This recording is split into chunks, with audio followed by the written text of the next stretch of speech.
Okay. Hello. Welcome to my home. This is my office. Yay. So this video, we are going to talk about cervical, thoracic, and lumbar spine flexibility and mobility. And some of these things we've kind of already talked about, and so we won't hit on too much. Some of these things we haven't, and so we'll talk about those a little bit more, just like normal. The first thing that we have on your handy dandy little handout that you got from Canvas, that you have on Canvas, is improving thoracic extension. So there's a couple different ways that we can go about working on thoracic extension. One of the ways is a simple foam roller. You guys know my thoughts on foam rolling as far as muscles and things like that. But this, when we're using it to increase motion with the spine, can come into play. Well, it can work really well. I'll put it that way. Okay. So one way is by simply having the patient go supine, and we just adjust or we move the foam roller to whatever level of the thoracic spine that we want to work on. And then with this, typically you'll have your patient go up into external rotation of the shoulders, so they can put their arms behind their head or anything like that, and they're just going to lean back over that foam roller. Then they can move it farther down, hit more of that mid-thoracic, and then even farther down, start to get a low thoracic, upper lumbar rotation. Or not rotation, but extension. So that's a great one for thoracic extension. I think I said lumbar extension, guys. I'm all over the place. The next one, you can have your patient grab a chair. Typically it'll be kind of a mid-height or a low back chair. This is as low back chair as we have in our house. And so what I did is I grabbed my giant dictionary. You can go ahead and sit on that. And then this, obviously you can see it's going to be hitting me more in that thoracic region. I'm going to do the same thing, put my hands behind my head and just lean back into it and allow that, ooh, I popped. Allow that thoracic spine to go into extension. So that's another thoracic extension exercise that we can have our patients do. Next, we have a stretch for the rhomboids and mid-trap. So there's, again, a couple other ones that we can do for this one.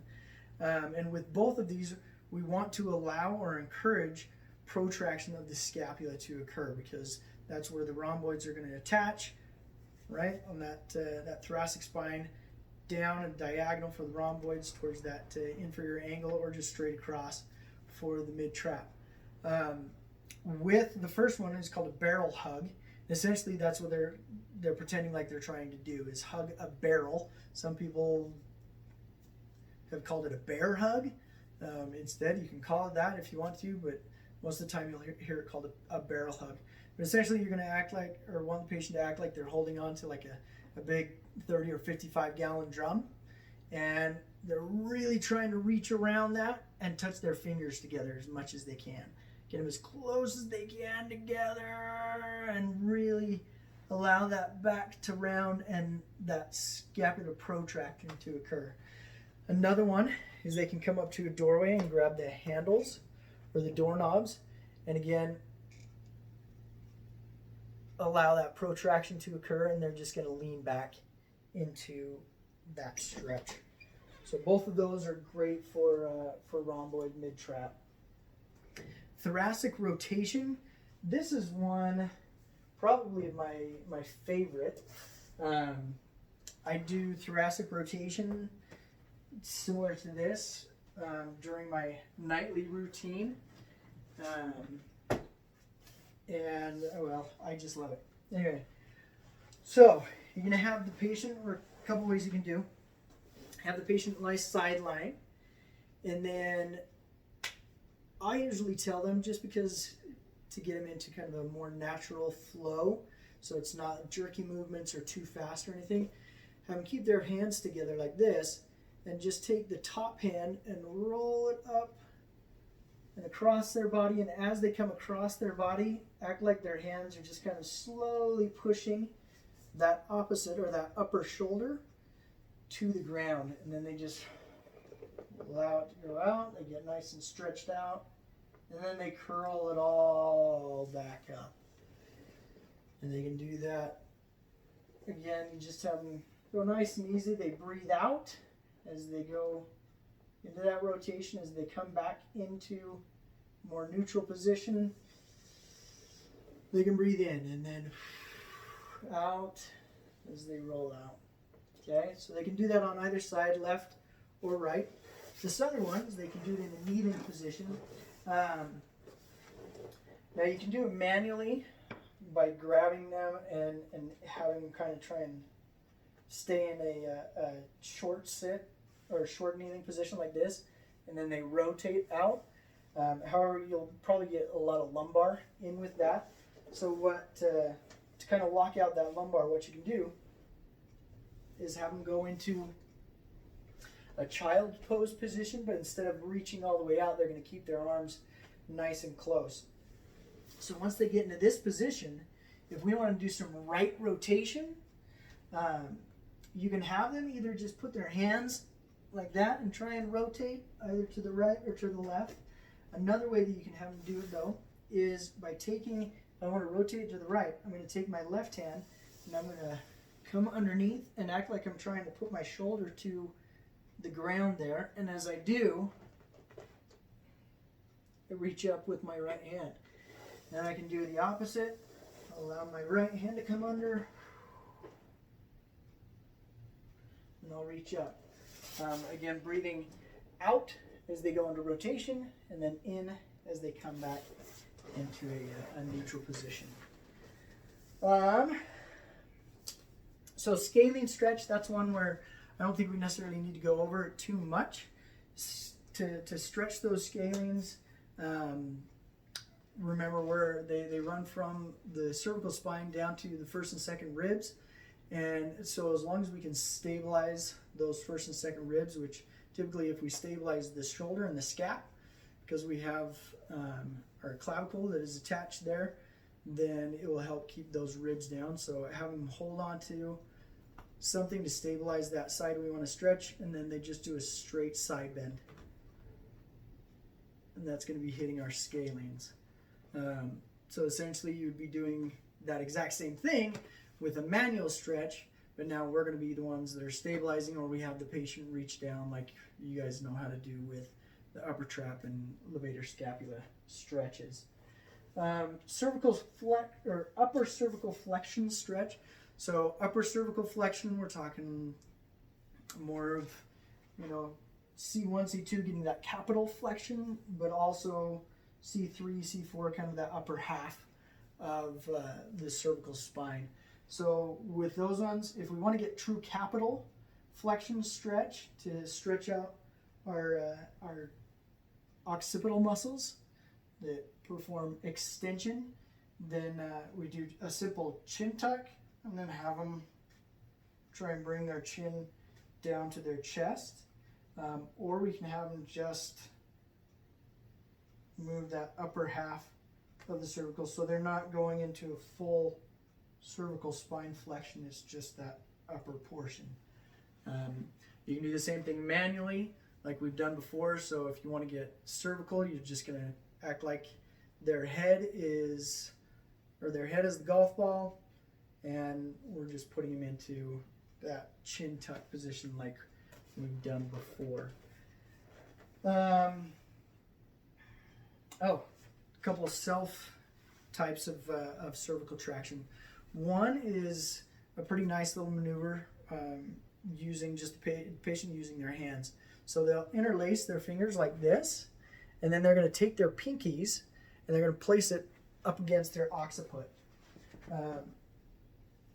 So they interlace them, take them, put them up against their occiput, and as they drop it down, just that simple dropping down motion, and they drop their hands down so it goes in line or comes in contact with the the back of the neck, but then they also kind of scoop up as they do it. So it's right up against the occiput, and then as they lay their hands down in contact with the neck, they're also going to scoop up. And so their mastoid processes, their palms are going to kind of be right up against their mastoid processes. And it's going to create that nice little traction. Now with that one, you do have to educate your patient and make sure that they are really relaxing, because if not, then those muscles are going to tense up, and essentially that is going to be pointless to try and do any traction. The other one is, I've mentioned this before when we were talking about traction in modalities, is using a towel. So with this, all I've done is taken a towel, I laid it out, and I folded it in half, and then in half again lengthwise. So I've got kind of like a quarter fold there, or 2 quarter folds, and or 2 half folds, I guess, not quarter folds. Anyway, and then I've taken a little piece of rope, I've tied it around the 2 ends. So I've made a nice little horseshoe, little loop, and then I've at the other end made another little loop. And it's this second loop that you'll take and have your patient put it around the doorknob like that.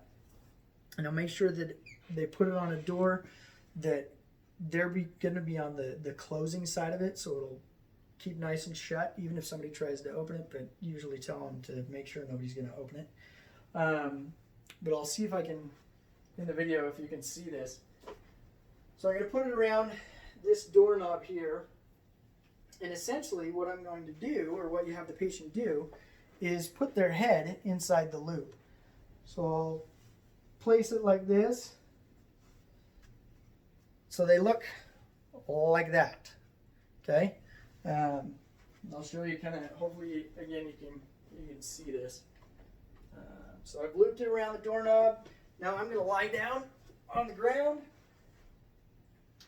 I'm going to grab the towel, put my head inside the towel, and then they're just going to scoot away from the door.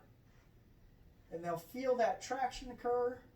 And as soon as they start to get relief from their symptoms, that's as far as you want them to go. You don't want to go too much farther, because we don't really know the amount of pressure that is being pulled on their neck when they're doing it this way. It does put you, especially in the capital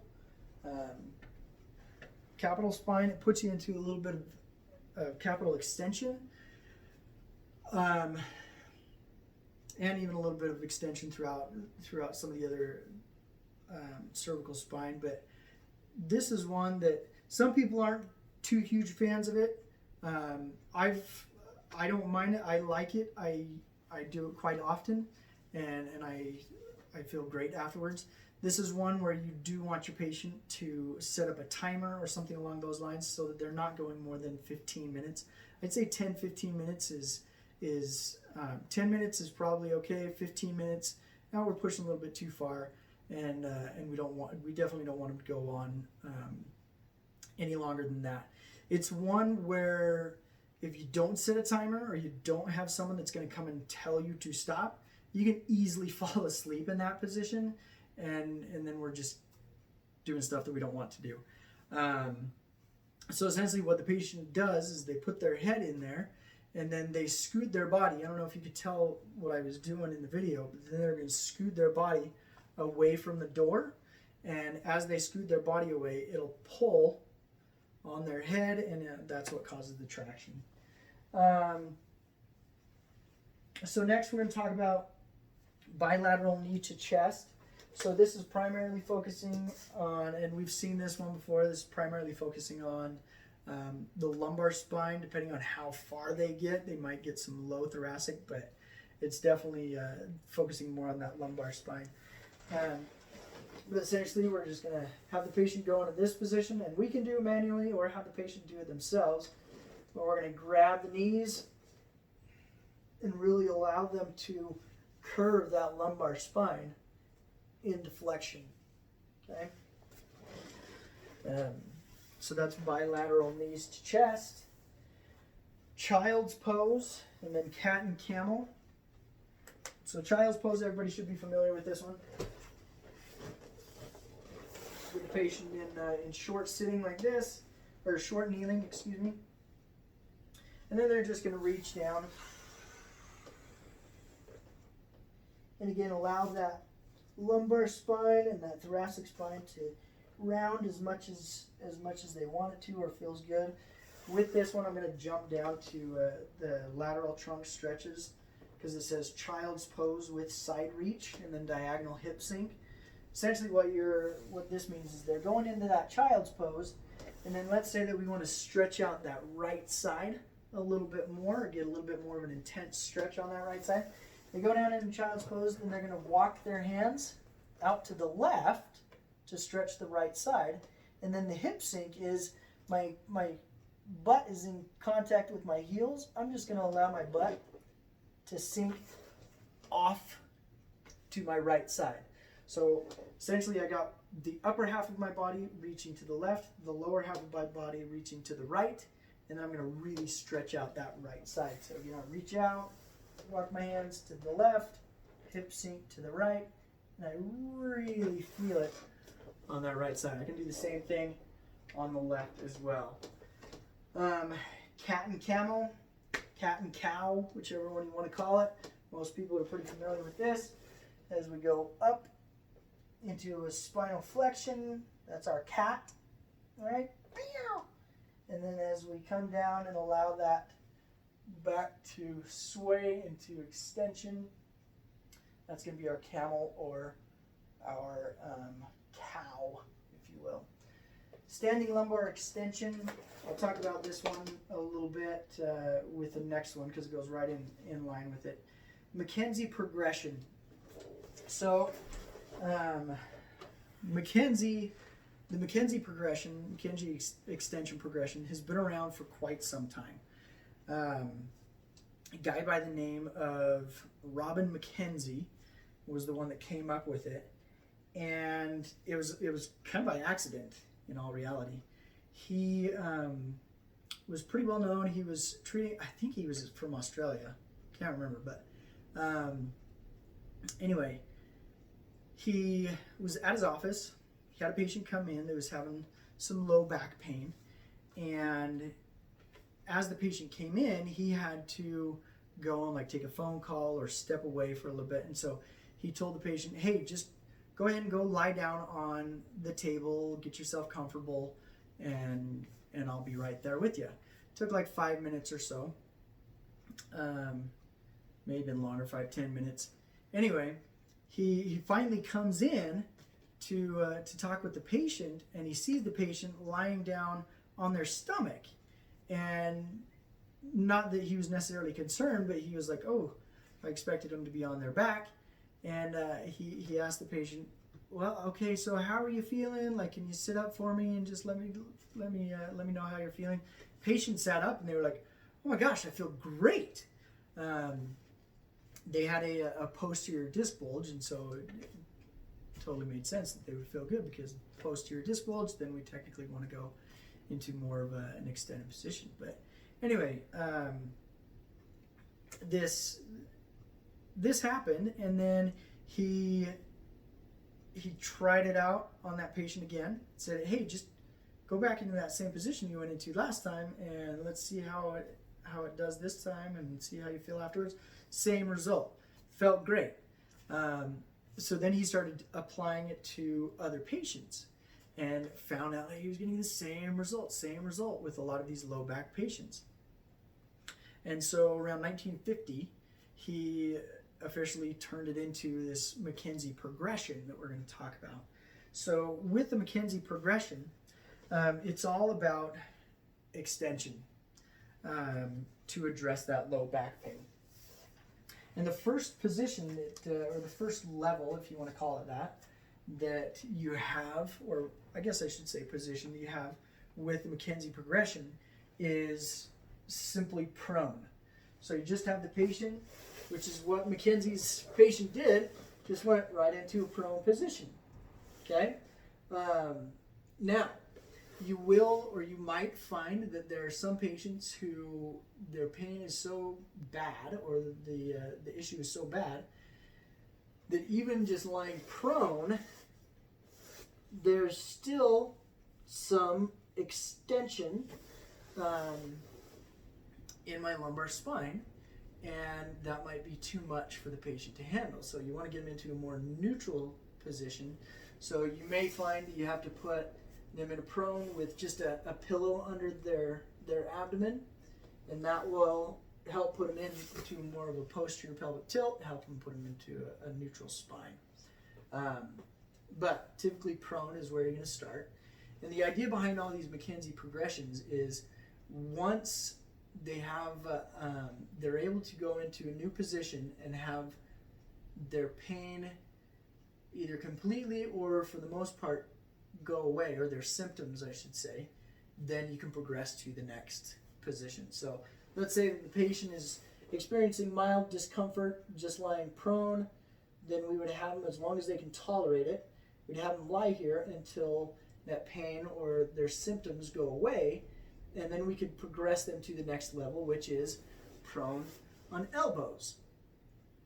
Now again, they get into this new position. It's going to be a new position, so they may feel some mild discomfort or mild symptoms may return.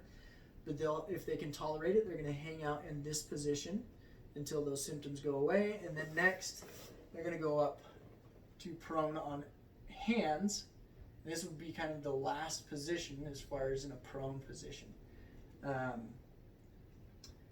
Now let's say that our patient gets to prone on elbows and they're hanging out here, and they're like, okay, I don't feel any more pain, I'm not having any more symptoms. But then they start to go up to prone on hands, and they can't get all the way up to this position with their pelvis still staying in contact with the plinth. Then you can do what's called a milking technique. And essentially what we're trying to do is that disc bulge is pushing posteriorly, and so by going into extension, we're trying to smush down the posterior side of that joint and push all the fluids and all that gel back into the disc where it's supposed to be, essentially. So if they can't get all the way up to prone on hands, we can do that milking technique, which is essentially they're just going to bring their hands underneath or whatever, but between, they're going to push up as far as they can on their hands, and then once they start to really feel those symptoms, they'll come back down. So once they get above, that 7 or 8 out of 10, then they'll come back down to a position where they don't feel their pain or their symptoms anymore. So they'll just go back and forth, up and back down. So they push up and, oh, there's my symptoms, and then they'll come back down. So then it just becomes this range of motion exercise, but it's technically called a milking technique. Once they get up prone on hands, then depending on which side we want to treat, if we want to treat more of that right side, then we'll have them actually go to the right. If we want to treat more the left, we actually have them walk their hands to the left and get a lateral flexion involved with that prone on hands. And then the last one is, like I mentioned earlier, standing extension. This is technically the last kind of progression to the McKenzie, or at least that we're going to be going over. And it's essentially the patient is just standing, and then they're going to use their hands at whatever level they're feeling the pain or they need to address, and go into extension. So essentially you're trying to increase and isolate a certain level to maximize the extension at that level. So those are our McKenzie progressions. Lateral side trunk stretches. So I already talked about this, the child's pose. The other one, whenever you're doing lateral side bending, and especially with stretches and things, I've seen some people, sure. Got it. Cool, Johnny. So some people will use a full roller. It's just so big and a lot of people, the majority of the people are just going to have discomfort with it. So half a roll, sure, I could see that, or by taking a towel and rolling it up, usually does the trick. But again, we're going to have the patient kind of place that towel at whatever level, and then they're just going to lie on their side. So now we're decreasing the space. If you think about this, the vertebral column, we're decreasing the space on the side we're lying on, so my right side, and we're increasing the space on my left side, or that top portion. And if you do that throughout the lumbar, you may need to get a little bit bigger of a towel. The thoracic, though, you can do it with just a decently sized towel like this pretty well. And then the last thing, I need to elicit some help, so I'll be right back. Okay, I'm back, and I have elicited the help of my lovely wife. So this last one for this video is going to be the positional traction. And essentially with this one, we're going to put the patient into a position where there's rotation of the lower spine, or the spine below a segment, and then the spine above a segment. And essentially that's just going to open up those two segments and create that traction to allow a little bit more space in there, and hopefully get the patient some relief. So what we would have the patient do is lie down on their side. And so I'm going to have you lie on your side facing, yep.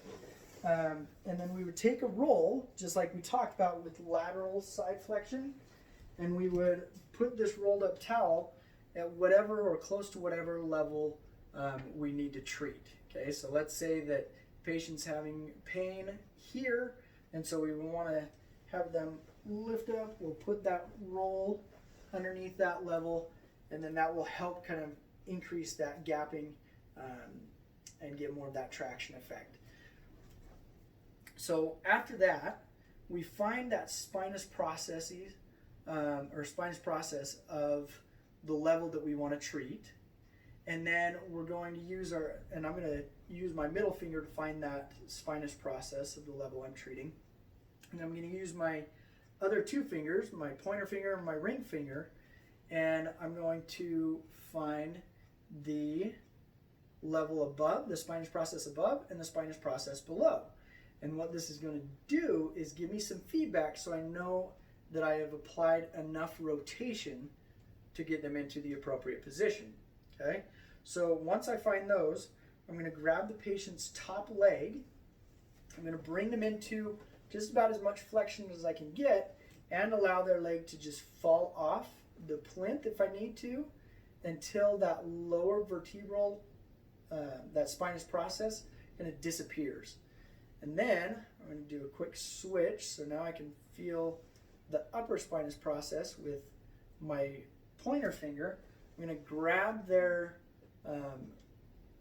arm that they're lying down on top of. I'm going to grab up close to their shoulder, and I'm going to pull it so that I'll rotate their thoracic and upper body away. Okay, so I'm here, and I rotate, and right there. So really, the only one that I can feel as far as spinous processes go is that middle, the one that's under my middle finger. And then essentially we just let the patient hang out here for a few minutes to have some relief. And then after those few minutes go by, we'll help put them back.